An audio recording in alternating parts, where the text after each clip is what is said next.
think it's really hard for me to describe how it was for me when Damon hit that double 16, because I think I was on edge for at least an hour. The possibility of Simon hitting the winning double, I almost felt like it was his destiny to hit that double, but when he missed and Damon missed, I had these really deep thoughts that maybe it was going to happen again.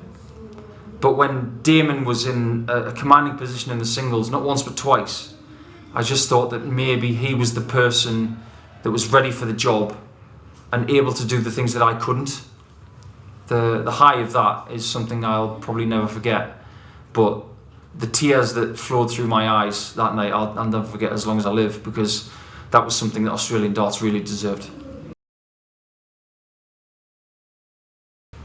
There's no reason why he can't. I don't see any reason why Daryl Gurney can't be as strong as he was 5 years ago, or even 4 years ago, or even less than that.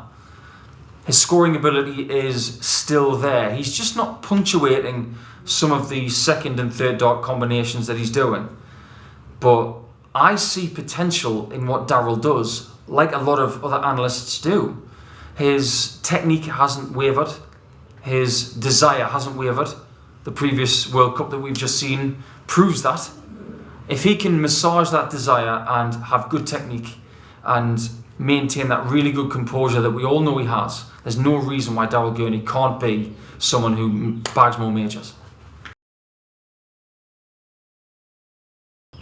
That's an amazing question, because I've known Ricky a long time. I look at him and I look at when he's playing his best stuff. It's when he feels confident, when he looks confident, but I just sense that under the surface there is a genuine anxiety about being the person that he needs to be. And I think he needs to take the shackles off. If he can take the shackles off himself and just be who he wants to be, and maybe have someone by his side that gives him the confidence that he needs to, get through what that barrier is, we're going to see somebody who will not just win one Pro Tour title. We're talking about multiple. You don't make multiple finals without having the talent, but some people are scared to lose, or in Ricky's case maybe just a little bit too tentative to run through that line as opposed to waiting for that line to come to them. And I would say to Ricky, don't be afraid. Run through that line and just be yourself and you'll get there. But I thoroughly believe in Ricky Evans. I think as soon as he hit that 9-darter, he was on the microscope. Everybody thought that when you do something like that under the most ridiculous pressure, that you are able to do anything in this sport. And he's shouldering that pressure now. Maybe what he needs is an ability to just step back and realise, wow, that was a great moment. But going forward, everything else is very different. You look at what happened with Demon Stanley, he hit the 9-darter, everybody talks about him running off the stage. Since then, there wasn't a great deal of hoo-ha and chatter about Dean. Same is really happening for Willie Borland right now. So forget about what's happened and remember what's happening now. Do the things right. And I say this to a lot of my coaching clients right now, is that they don't understand what they were doing right when they did something right. So what was Willie doing then that he's not doing now? Is he looking at social media too much and expecting too much? Is he able to move on from this? This is going to be his biggest challenge. And if he can come through this, then there's nothing he can't do. Technically perfect. I've said this to many people. I talk about the follow-through of the dart, and there is literally nobody in the game who can touch him. It is perfect. If you have a technical ability that Jamie has, you ask yourself, why doesn't he win more matches? And it has to be mental. So in my opinion, in order for him to move forward, he needs to seek the right advice and unlock something that just gives him that extra 2% of belief to move forward. I look at his action, I think, what could possibly go wrong? You understand that maybe he's had surgery and there have been some issues there, but when he came back, he was winning matches really quickly. So I don't think that's an issue. But if I could buy that throw, I would buy it at auction for a lot of money. Believe in yourself, Jamie. Understand that you are one of the best players in the world. And whoever's in front of you, don't let them stop you in your path. You don't just walk through them, you walk past them. Not at all. I think when you're from Yorkshire, you're built of very tough stuff. And when somebody tries to take something from you, it's a case of, you're not having that, I'm taking it back. We are talking about a very tough school right now. When you look at the talent that's coming through at a lot of different age ranges, we can talk from Keane Barry to Andrew Gilding. We can talk from experience levels of Adrian Lewis to Rob Cross, someone who has won one world title or multiple world titles. Everybody's on a very even keel right now, but if you can find a vein of form, you can run with it. With James Wilson in 2021, he wasn't playing poorly. He was averaging 94 for the season. He just wasn't winning matches. And it was mystifying to me. And the way he was able to respond after losing so many matches at that level and still get his card back shows me what character he has. He needs to massage that character and move forward once again. If he doesn't, then obviously we will be talking about him in a past tense in darting terms. But I don't think James Wilson's story is written yet.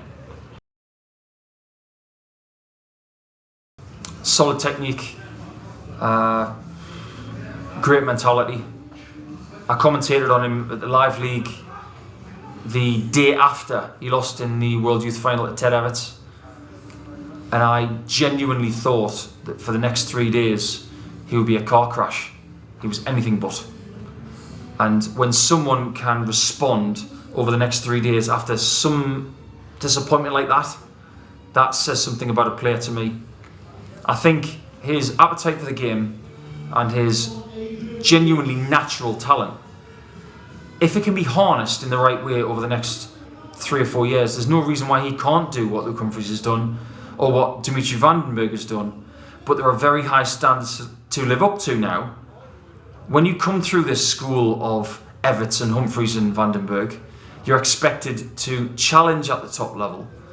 But I don't see anything that scares Nathan Rafferty.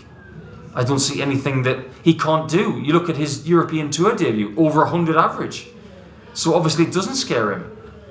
The more exposure he gets, the better he will get, and that's what he needs to do. He needs to expose himself to pressure and thrive. This is really hard for Karol Sedlacek because anybody who breaks through in a country for the first time, they are always going to be known as the godfather or godmother of that country. And moving forward, it's difficult for them to shoulder the pressure. I think Karol's done an amazing job at that. You look at what Max Hopp's gone through in Germany and what Krzysztof Ratajski's been through in Poland. They have taken the sport in their countries to the next level.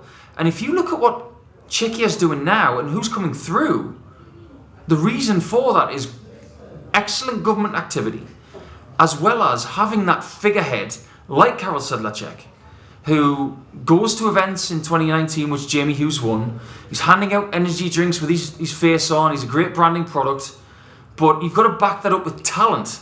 And when he was playing Adrian Lewis earlier this year on the European Tour, he was not winning. He was bossing that game.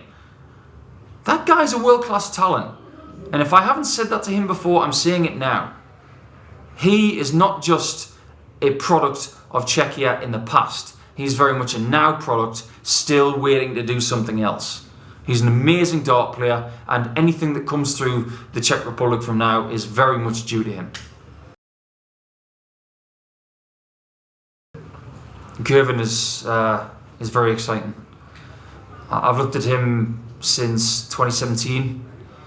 You look at what he did in his TV final debut against Justin Van der Gouw, and you think that there's potential there, but at that very young age you think I wonder what's going to happen with him in the next few years. But then he comes back and plays Leighton Bennett, and you survey what he does a couple of years on, and you think he's improved from this point to this point. He didn't win the title, but he always seemed to come up against someone who was having their time. But right now, you look at what Nathan Girvan's doing, and you think, is there anybody better in his age range than him? There aren't many. And the gradual improvement that he's making right now excites me more than anything else, because the maturity in this boy is immeasurable. And that's all due to Alan Suter and everything that's happened in the Arbroath area. I think Scottish darts is very much on the up in the next 10 years with the young players coming through, and Nathan Girvan is at the forefront of that. What a player. I just want him to be getting the right advice to move forward, because I think there is nothing he can't do. I think he's a wonderful player. It's been hard to beat. I remember when I was playing exceptional darts on the tour, and you draw Stephen Burton, you think, this is going to be awkward. And he walks up to the board and it's like he doesn't care. But he does. I played him during lockdown in the Live League, and it was an awful draw. If you had him in your week. He's always been really awkward to play because he has this wonderful, slow, smooth rhythm, which is very hard to describe. But his success in 2022 is no surprise to me. I've seen him hit more 174s with 2 switches to the 19s than anybody I've ever seen. He has this natural ability to move around the board than anybody I've ever seen. So if he has a level of confidence right now that he's never had before, the advice I would give to him right now is constantly test yourself. Go to Challenge Tour, go to Live League, put your foot to the floor, see what you can do, and get back to the tour and just don't slow down, because this guy can play and he can master the switch shots, very much like Rob Cross did with the treble 18s. Stephen Burton for me is much a treble 19 and treble 18 switcher all the time, and don't slow down in your game. Embrace what you do best. Switch around the board, use it, and there's nothing you can't do. No, because there is a score to settle. I've never beaten him, but I think I'll probably never stop until I beat him. So Benito, get your darts out, come on.